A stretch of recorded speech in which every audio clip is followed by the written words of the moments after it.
Welcome to part 6. You've had 5 straight episodes with tactical tips for saving for a home, but what if you didn't have to save it all? What if your down payment is already sitting in an account with your name on it right now, today, but nobody ever bothered to tell you?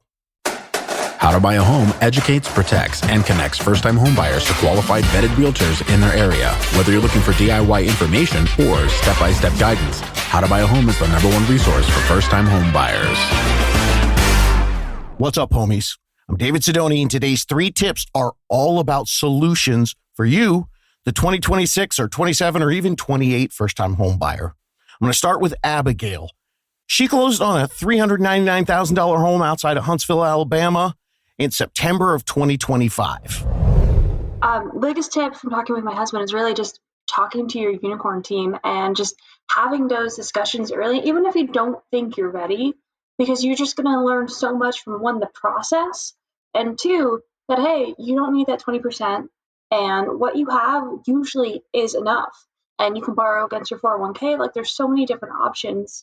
What held us back the most was just, we thought we had to have a lot of money saved up, like 50 grand or something like that, and you don't need that to buy a home.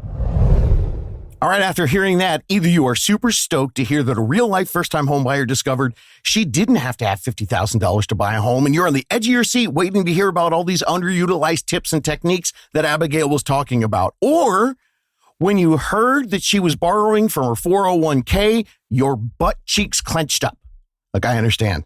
This tip gets a lot of fear and apprehension. And while I appreciate and respect the intention behind the people who say that borrowing from any kind of retirement is fiscally irresponsible and a terrible idea, let me give you just a quick reminder. I'm just here to educate you, show you the math. I don't push anything on anybody. I'm about solutions that work in a new economic landscape. And I've found that right now there's a lot of changes. There's more mathematically beneficial ways for people who want to buy a home, options that don't make people house poor, that don't risk your future with a purchase today. And also, my solutions aren't here to sell you anything. I'm hit up on the daily from advertisers who want to pay me good money to solicit to you. Yet here we sit, 7 years in and still ad-free. I'm so passionate about advocating for first-time homebuyers, and I would never sell you out to make a buck. So this tip, it comes from an advocate. The current home buying game has changed dramatically, especially over the last 10 or 20 years. So I'm going to lay out the math to show you what's happening and how you can beat it. Now, when it comes to 401k, it's not always right for everybody, but I've been sharing this concept since I started 20 years ago. There's options to use your 401k, your IRA, or other retirement accounts. Buying a home simply is a diversification of your retirement portfolio. You just have to figure out what the best way is for you to get it started. Here's Amber, who bought her first home solo a few years ago. It was a $540,000 home in Virginia, and listen to what her CPA had to say about using her 401k. When I was considering, how am I going to buy a house with, I don't have like any of a down payment in my mind at that time, I had started talking to a friend of mine, very good friend of mine, who's also a CPA. He helps me with my taxes and does, helps me through all that every year. And my initial thought was like, oh, maybe I could take out of my 401k, which is also usually a terrible idea. And I know better than that, but I kind of, put it in front of him just to see what he would say. And he was like, no, don't do that. You can just take a loan out against it. And I was like, oh, okay, what does that mean? So we kind of talked through it and I thought, okay, actually that's okay. That makes sense. And then later, as I was listening to your podcast, then you brought up the same thing. And it was kind of one of those things where like, you were already going through like, factual data, mathematics, things like that already made sense to me. And then you threw out this thing that like a very good friend of mine who's also a CPA talked to me about already. So I was kind of like, okay, like this guy knows what he's talking about and he's making very like valid points at this, stage in like the process. So kind of continued from there. It made sense to me. So that's information straight from the home buyers' mouths. You're not just listening to me here. There are over 125 interviews in the podcast episode library from people who thought or were told that it would be impossible for them to buy a home. Turns out it wasn't an affordability problem for them. It was an information problem. Today's buyers need new strategic solutions, things that don't follow the traditional paths. What used to be considered responsible financial planning can now mathematically work against you in a big way. because paying high rents for longer than you need, that's not safe and responsible. It's just expensive, and expensive is not responsible. It's actually irresponsible to not explore all of your options. For the last few years, I know the news is saying that first-time homebuyers are in an affordability crisis. But the data and the forecasts for what's coming next, that's all in. We've got historically low inventory right now, and economists do not expect a big correction. And they're expecting we're probably going to be in the same prices for the next year or so. Interest rates, also the same thing. And the number of first-time homebuyers, which used to be 35 to 40% of the market, that's plummeted to 21%, the lowest amount since they started tracking the first-time homebuyers all the way back in 1981. And the average age of the first-time homebuyer used to be 32 years old. Well, last year it hit 40. I give you that information because when someone tells me that the traditional first-time home buying saving advice is working just fine, it's just dropping a little bit because it's adjusting to the new affordability, well, then I point to those numbers. 21% lowest ever, average age up to 40. That old playbook has produced record lows, and it's taking 8 more years to get it done. That's not an adjustment. That playbook isn't working with the new current economic situation, and it's costing an entire generation 8 years of wealth building. Amber's CPA was a great friend, someone who was up to date on the math behind the new financial planning for first-time homebuyers in this post-COVID world. But what I've found from the tens of thousands of people we talk to here is CPA and financial advisors who give that type of advice, they're actually kind of rare. Here's what's happening out there. This is Regina. She's another solo female buyer. She bought a $290,000 home in Michigan in 2025, and she found out that she wasn't getting solutions from her financial advisors. I worked with a well-known finance company, if you will, right? Our retirement is through one of those companies, right? Sure. Merrill Lynch, Edward Jones, one of the big ones. One of the big ones, right? And they're very nice people, but they don't really tell you things. And I was really struggling, right, about what I do. And a friend of mine who used to be in finance, she helped me, which was amazing. And so choose your friends well. But B, she said, I think because you are so smart and the way you talk is so definitive that people think you know more than you know. Because I'm like, okay, this account, I want to get some money out of it. And that's all I know, right? Like take it from there, right? It'd be like me going, I want to buy a house. I live here. You take it from there. And you think, oh, she knows this. No, it's kind of like, continental divide. We've gone off the cliff and we got to find out how far down we go. Because of liability. Yes. There are things that they can't say. They can't say pulling your money out of your 401k and putting it into a real estate investment is diversifying your portfolio and you'll actually get better returns. Because once they talk about better returns, oh boy, promissory situation, and they're on the hook. I think it's such a gigantic, huge part of this that when there are people like yourself who are smart, they're 24 years old and they go to talk to a financial advisor. The financial advisor thinks they understand. Yes. It's what's not said when you're asking about your 401k. Yes. That's the meat and potatoes. That's the meat and potatoes. So my friend would say, Regina, this is your money. She said, look, you could take it all out and pay cash for this house. And I was like, oh my gosh, it's such a gangster move, right? It is.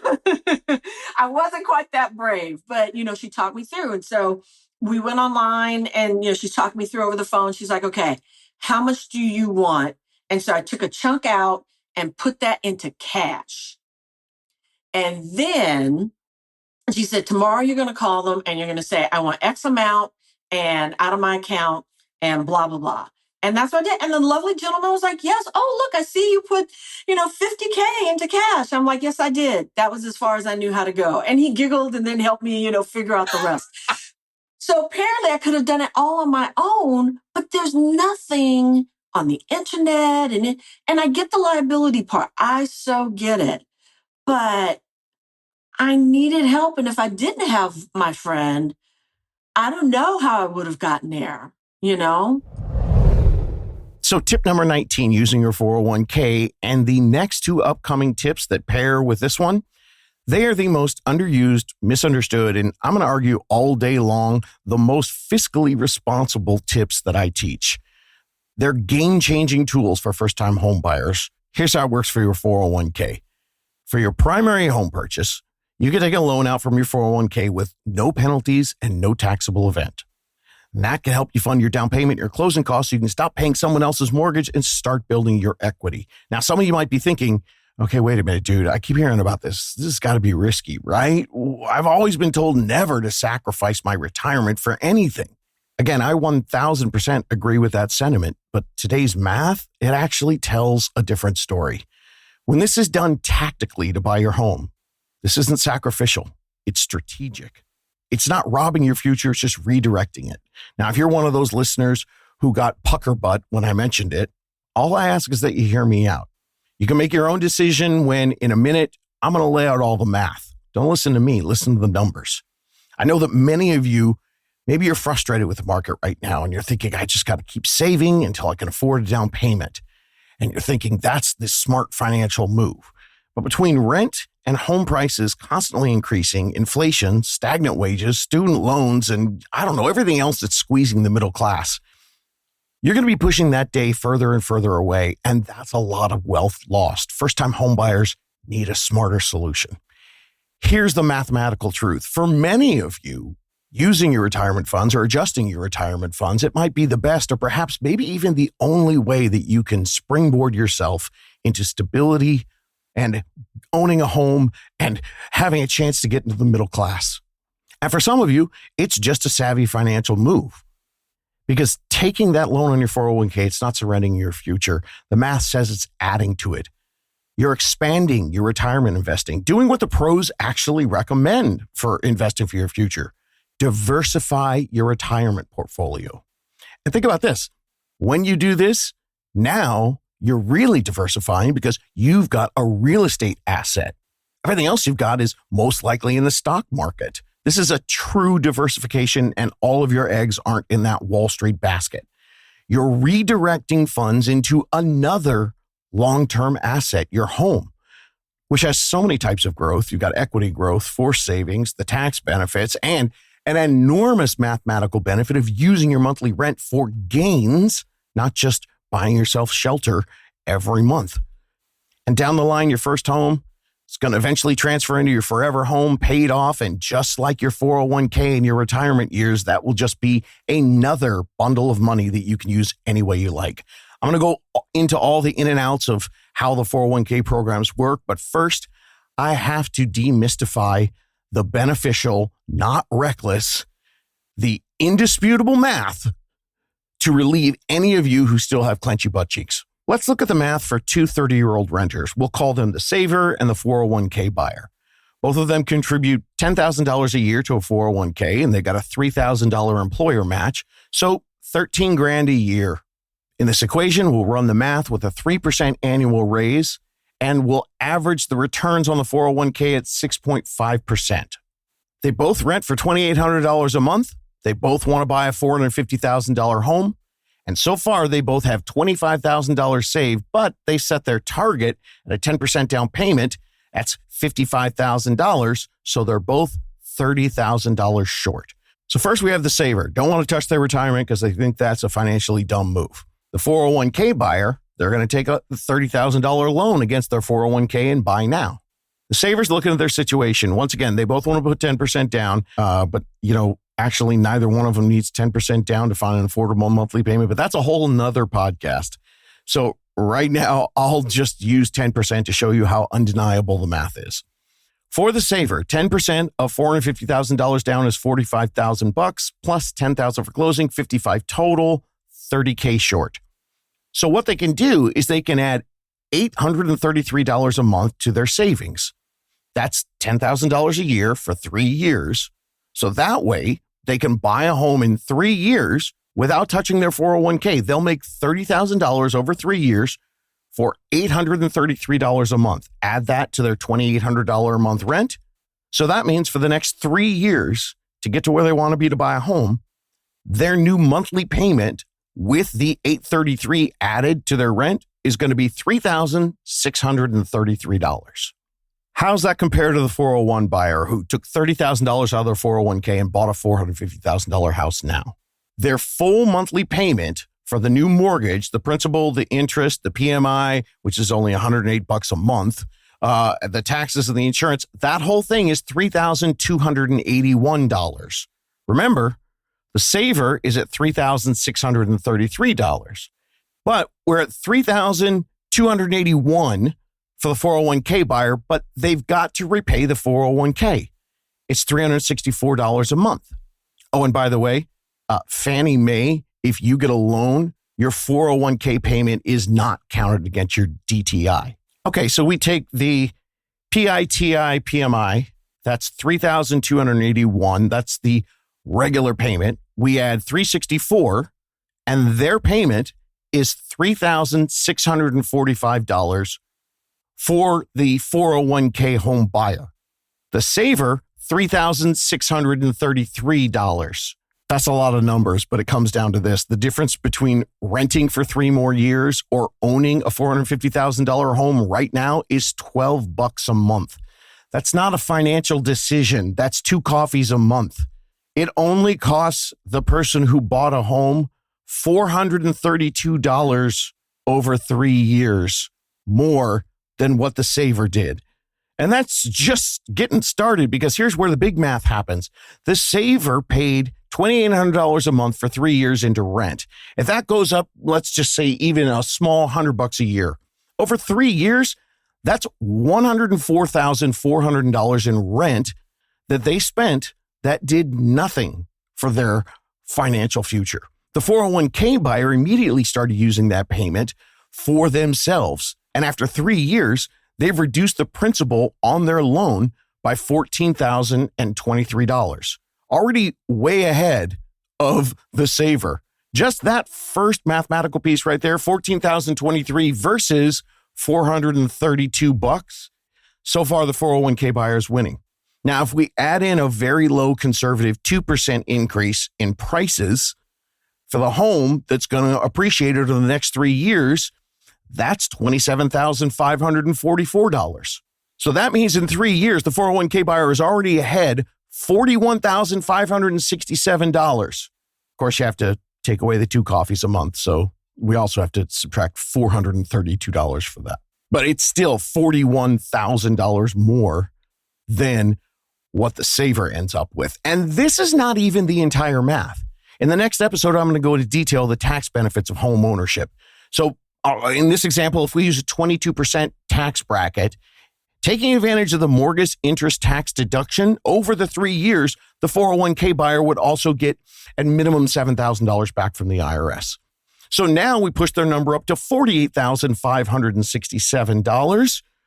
That's how much better they're doing than the person who didn't pull from their 401k. And the math is not even done yet, because if the saver waited 3 years, and even at only a very low 2% appreciation, conservative number there, well, now that $450,000 home is going to cost them $478,000, increasing their down payment and closing costs by $13,000. And who knows if homes are going to go up more than that, because we still got this low inventory, and who knows what's going to happen to interest rates. And a quick side note, remember this: if you're looking at things from the homeowner, you don't ever have to stress about interest rates again, because if rates do go down, you just refinance into that new rate. But if you're the saver or the waiter and rates come down, there is so much pent-up buyer demand that they're going to come out in droves. Prices will be driven up, bidding the same $450,000 home up to $480,000 or $500,000. So yeah, they might get a lower rate, but you're sitting there refinancing into the same rate, and you only paid $450,000 for the home. So the math so far, the buyer's ahead $48,567. And if I use that tiny 2% appreciation over the next 3 years, then the saver is going to pay an extra $13,000. So the new total is $61,567. Now, I know some of you might be thinking, oh, but that 401k, what about the losses for the buyer who recklessly dared to withdraw from the almighty untouchable 401k? What happened to that compound interest? All right, let me be very clear about what actually happened mathematically, because this is where a lot of people tend to get this wrong. The buyer didn't remove $30,000 forever from their retirement fund, which would obviously lower the long-term compounding interest. They loaned it to themselves, and they're paying it right back immediately. And they're going to pay it back over 10 years. And here's the catch. They're going to pay it back with 8% interest, but you're paying it back to yourself. They're actually committing to pay back $43,678, which ironically means that they're going to have a greater 10-year commitment to their 401k than the person who is doing the quote-unquote responsible saving. What's really responsible is to take a little time, put some effort into your own big picture thinking instead of just putting it into a 401k and forget about it, and because it's easy and simple and that's what most people do. And here's the mathematical punchline. What happens to the 401k? At year 3, they've already paid back $14,425. So if both the saver and the 401k buyer keep contributing like they always were, and if the buyer continues paying themselves back over 10 years, which they had already allocated into their monthly budget, when both of them are sitting at 59 and a half, which is almost 30 years later, the saver's 401k is $1,877,000. The 401k buyer, the home buyer, their 401k is $1,891,000. It's $14,000 more. They didn't raid their future retirement to buy something today that they can't afford. They actually moved things around and funded their future, buying a home with that money that's supposed to be working for them. They just found a better way to make it work. So the math I used here, they come out 60 grand ahead in the first 3 years, and I used some very conservative low numbers.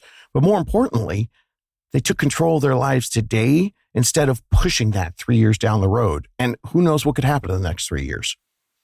That's the math of doing a 401k. And I understand it might take you guys a little while to get the gist of this. But once you do, that light bulb above your head, it's going to be visible for miles and miles. There are tons of different variables. Obviously, that was just one. So you need to run your own numbers. Here's another real person who did this. Claudia was a solo buyer in Michigan. She's a drama teacher. So I believe the technical term is that she is criminally underpaid. So saving up for a down payment, that was going to take quite a while. Then she found the modern day solutions. We talked through everything. I mean, we talked through, the First Time Homebuyers grant. We talked through, because I've had quite a few jobs in my life, and I have 401ks built up. So could I borrow against that? Right. So we talked through every scenario to figure out what was the right scenario for me that made sense, that was going to, work to my benefit rather than my detriment. And so I felt like I went into it super informed about my choices and what we were doing and why we were doing it, which was awesome because I didn't know anything about any of this. So for some of you, this might be the one piece that puts you over the top. But using your retirement funds, this is all based on your complete financial picture. It's math that can work for you. And for a lot of you, this could be your way in. Lots of renters don't think that they have the funds. But some of you already have the money. You're just looking in the wrong account. Your down payment's hiding in some retirement plan somewhere. I've walked hundreds of first-time homebuyers through this myself. And done right, it can be not only safe and smart, but liberating. Here's Jeff and Sierra, who bought in Jacksonville. Financially, though, the biggest impact for us was talking with the lender. He asked the question, doing the pre-approval process. He asked, do you have any family and friends willing to donate and help you guys out? And we were like, I'm sure if we started a GoFundMe, we'd have some, folks contributing, but, we're not going to bank on that. We want to do it ourselves. So then he mentioned, or I had mentioned to him, my 401k. And I have been fortunate enough. I've been working in corporate world since 2017. So I've been contributing to it. And I had around 30,000 or more in there. And when I mentioned that to my lender, he was like, you could take a loan and pay yourself back. And that kind of clicked for us, and we took that opportunity and ran with it. So taking that loan, it was just this portion. I didn't take the entire 401k and flood it, but no, taking that portion, that was the amount that helped us really break the lease, help us move, buy furniture when we got in here, to where we didn't just flood our savings and say, all right, we bought our house, let's start over with our savings. So. Well, there's no need for a GoFundMe when your team is first-time homebuyer specialists who reveal solutions for renters every single day. In just a minute, I will get into the details of the process, how to use your 401k. I just want to make sure this is the introduction to the concept. And you can see this concept is just going to be another puzzle piece in your home buying picture. And I know a lot of you don't want to keep losing money waiting to buy. This could be the lifeline for 2026. And instead of just putting your retirement on autopilot the old way, which, by the way, is really scary in today's market, looking at this math is actually more thought out than the old way people do retirement. And I got to let you know, there are so many financial and investment advisors that aren't even including the lost rent into your equation. They never discuss a rent replacement strategy for the biggest monthly financial output for their clients, something they're dropping every single month. So here's Abigail from the top of the show. She bought a home in 2025. Let's hear what she says. I would really emphasize what we talked about a little bit earlier. There are so many other ways to fund a house other than just a savings account. Like, I have a coworker who he moves for work and the company helps cover cost, but he's going back to Dallas, and you know what? He's going to pull out of his 401k and pay himself back. Like, that is such a big option. People, I really do want them to know about. Even if you're younger, like I'm 28, I don't have that much in my 401k, but I would have enough to cover if I needed to. As long as you go through the right hoops, talk to the right people, make sure that you understand fully what you're doing. You do have to pay yourself back with interest if you've done it before, but it's an option.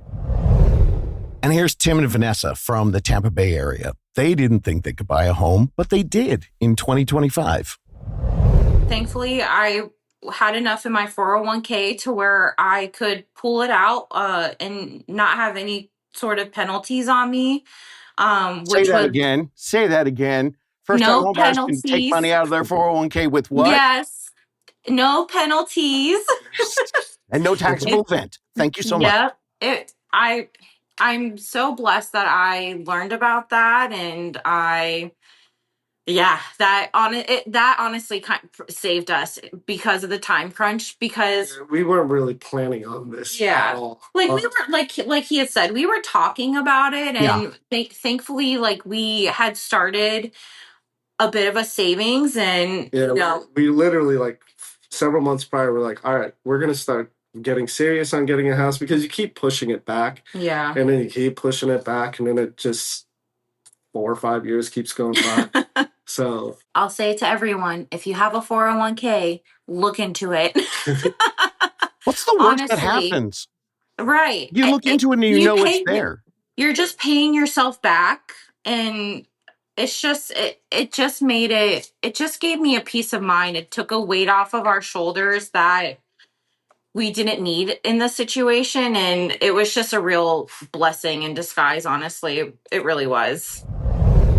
Yes, it was a mathematical blessing, because you're using what you have to fund a more financially favorable outcome over the next few years as a homeowner, not a saver or a market waiter. Once you do this, you're going to have 2 set it and forget it automatic retirement plans working for you every single day. Okay, homies, that's the philosophy and the math behind it. Now we'll get into the details. You heard Vanessa and I talk about the fact that there were no penalties and no taxable event. Obviously, this is just guidelines for you, things I've heard from thousands of buyers over the years. But you got to make sure you talk to your money manager, the fund manager, and a tax professional. Be sure that you check on them to verify. But these are the basic guidelines of how this works. I'll do the 401k first, and then later on in the episode, I'm going to talk about IRAs. Okay, option number 1 with 401ks, you take out a loan. That's what we talked about. This is what most first-time home buyers find is their best option because you're borrowing from yourself and you pay it back. Now, generally, you can borrow up to 50% of your vested balance or $50,000, whichever is less. So it's $50,000 max if you got a ton in there. You repay it to yourself through automatic payroll deductions with interest. And remember, that interest you're paying back to yourself. You're actually borrowing the money and then committing to increase what you're going to put in your 401k over the next 10 years, which most people want to do anyway. But you bought yourself the ability to end up buying a home and start building wealth on two different paths. When you do this, there are no early withdrawal penalties and no income tax on it as long as you repay on the schedule. And here's the big first-time homebuyer advantage. Normal 401k loan, if you just got a regular loan for not buying a house, you have to pay that back in 5 years. But the law carves out an exception for first-time homebuyers. If the loan's used to buy your principal residence, that 5-year limit doesn't apply. You can get longer terms. A lot of the first-time home buyers that I've worked with or coached over the years, they do plans anywhere from 10 to 15 years, some of them even longer. The IRS specifically wrote an exception into the law for people buying their primary residence. This is not a loophole I found. This is the government telling you, we see you. We know it's hard. We can't go out and give everyone a free $50,000 to put as their down payment on a house, but we can make it easier for you to use your 401k. All right, let me tell you about the one risk with this loan. If you do take out a 401k loan and you get laid off or you quit, some individual plans, they want the loan paid back. And if you can't do that, then it becomes taxable. Though you do have the option to roll it into your IRA account to avoid the tax issue. And if you're under 59 and a half, then sometimes they're also going to give you the 10% penalty. So this is another one you got to make sure you talk to your fund manager as well as your tax professional. The second option for 401k is something we call hardship withdrawal. And the IRS still qualifies buying a home as a hardship. But the way this works is this is a straight withdrawal. You're not paying it back. It's gone from your retirement forever. This one you do pay based on your ordinary income tax, and most of the time it's a 10% penalty on top of it. That's a pretty big hit. But using one tax formula, it would cost you about $8,000 if you pulled out $25,000 as a straight hardship withdrawal. And that 8K is gone. Everyone's situation is different, and I do know that have been some financially savvy buyers who choose this option based on their entire financial picture. Sometimes people have a big promotion coming or a coming inheritance or just a big change in the way their finances are going to act. Or maybe they just simply have a desire to buy a home ASAP, but they don't want to have to continue paying back on their 401k, so they're willing to take the hit. You might find in your research that there are some bills sitting in committee talking about removing the penalty and the taxation on this. They're not laws yet, and if either one of those passes, I will let you know. But my general advice is when you're looking at a loan versus a hardship withdrawal, look at the loan option first. I showed you the math. It could be pretty awesome for you. Now, there's some other great stuff with 401ks. Let's talk about lost or forgotten money. This could be your ticket to home ownership.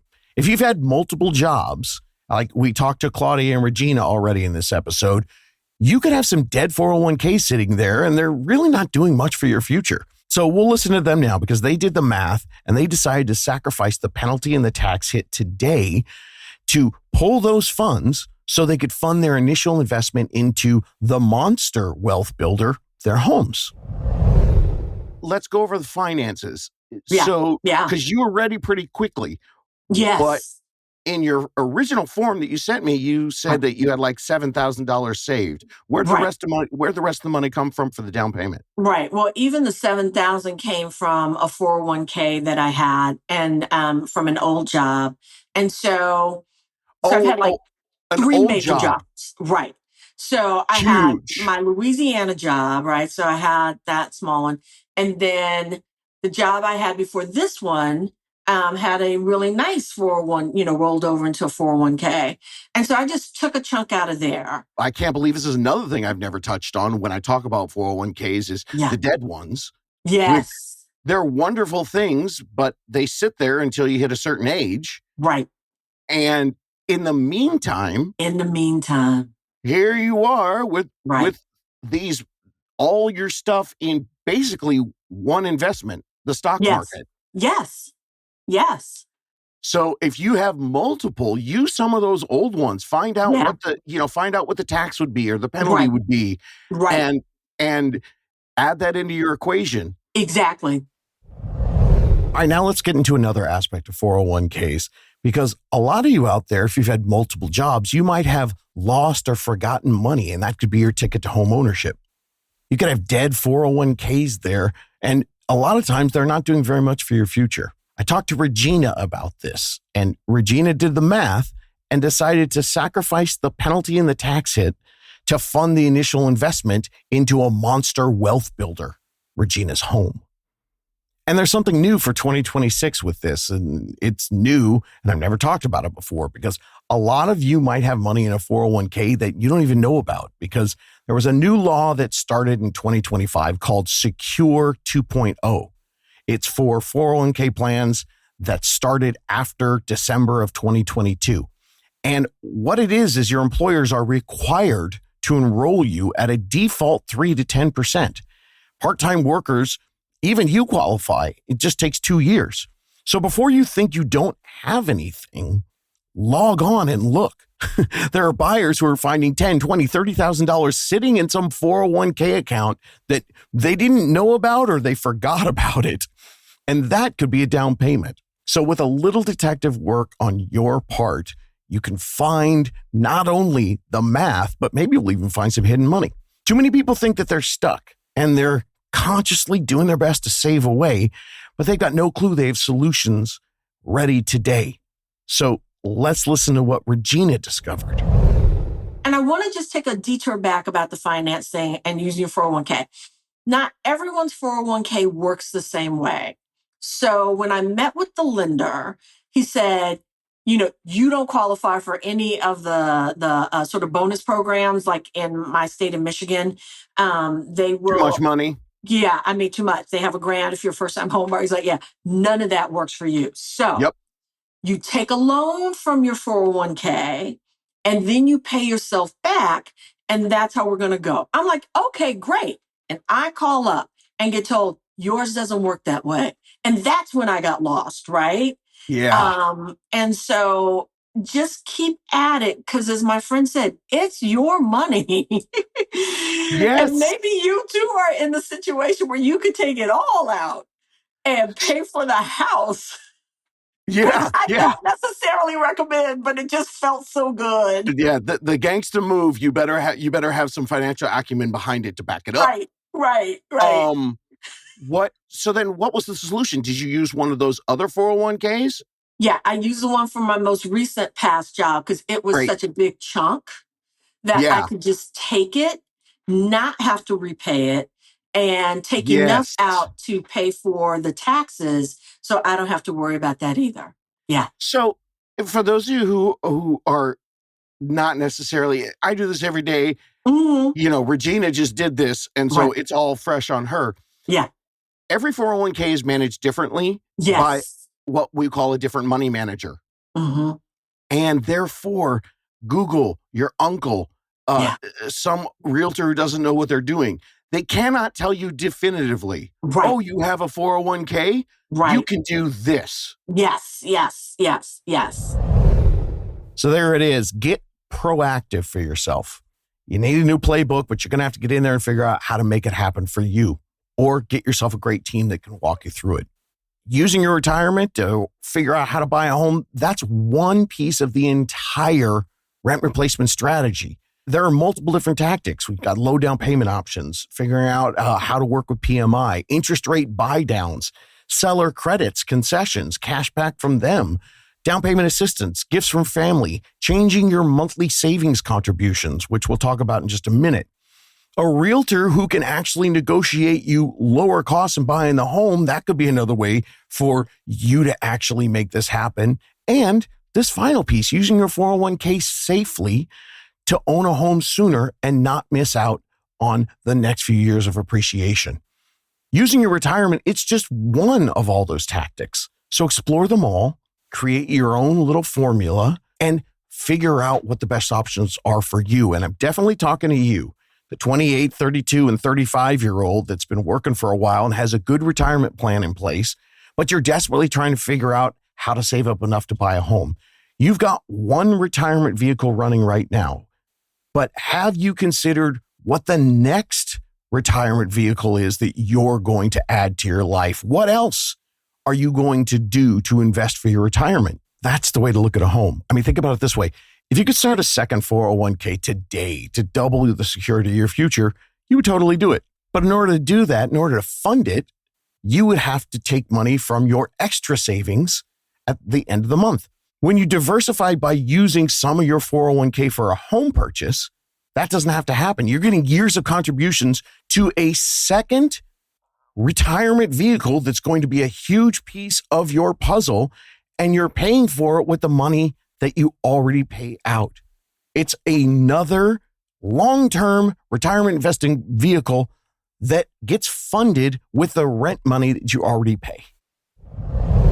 All right, tip 20, temporarily change and redistribute your monthly savings budget to include a home savings account. All right, now to the boomers and the ultra-conservative people, this tip is definitely giving them a panic attack. But when it's analyzed with a savvy financial perspective, hey, guess what? The math wins again.